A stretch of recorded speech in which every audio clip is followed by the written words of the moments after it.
Hello everybody, welcome back, and in this video I'm going to teach you how to use the delete and update statement in MySQL. In my last videos I discussed the create and the insert statement, but now this one we're going to see how we can modify rows that already exist in the table and then delete them. Let's see. And I've also, if it's helpful, I've made a blog post about this. If you like this better, just to have one central place of information, it kind of has all the information I was talking about in all my previous videos in one solid place. So I'll put a link to that in the description. But here's like what it looks like. And yeah, let's just get right into it. So if I open the MySQL Workbench, let's just take a look at what we were working with last time. We have these three tables, customer, employee, and an order table, where the order table just has a bunch of rows which links the two of these together, where you have two foreign keys, the customer number and employee number. And an employee number is not necessarily required, since customers could maybe place orders without the help of an employee if they go online.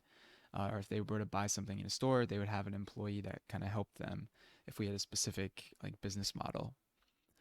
So for this one, if I go back to the MySQL Workbench, I'm just going to show you like what's in the tables right now. And I've already done the select statement, so you could see in the customer table we have one customer. Her name is Sherry Gordon, and here's the primary key.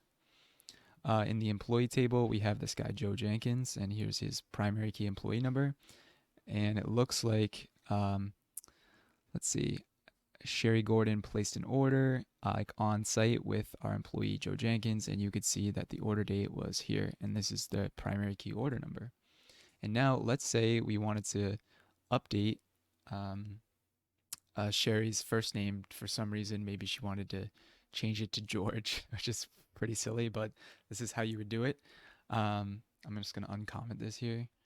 So essentially all you need to do is use the update, um, specify what table it is, specify the column name, and you should use a primary key to define which row specifically you'd like to update, and then the column you'd like to update. So if we go to this customer table, you could see this is the primary key of Sherry Gordon, and we're just going to change her first name to George.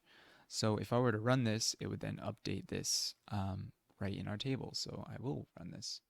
And so now it says one row affected, and that's the same with the delete statement. When you delete it, it'll say how many rows it affected.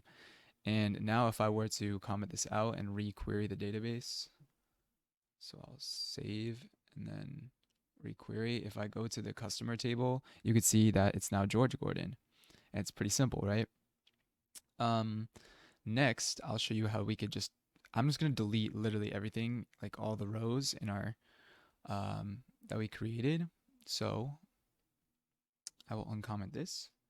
Now, it's important to note here that you should, when you use a delete statement, you specify the primary key of the row you're going to delete. Otherwise, it will delete all the rows. According to the MySQL like reference manual, right here, if you don't have a where clause, all rows are deleted. However, in MySQL, you can kind of prevent this by setting SQL safe updates equal to 1, where if you don't specify a primary key with the delete statement, it won't actually delete all your tables, which is probably a good thing because that's not really what you want to do. You would just probably want to drop a table if you want to delete. I mean, you could delete all the rows, but it's probably not what you want to do if you're just doing it the way we are.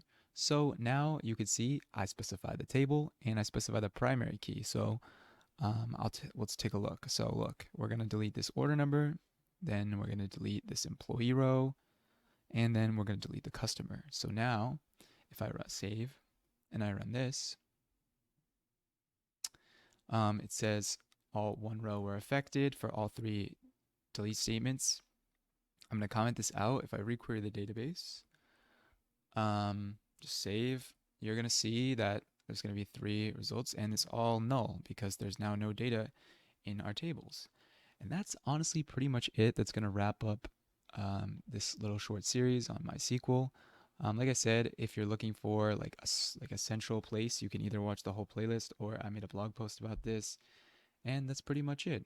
All right, thanks for tuning in, and I'll catch you in the next video. Peace.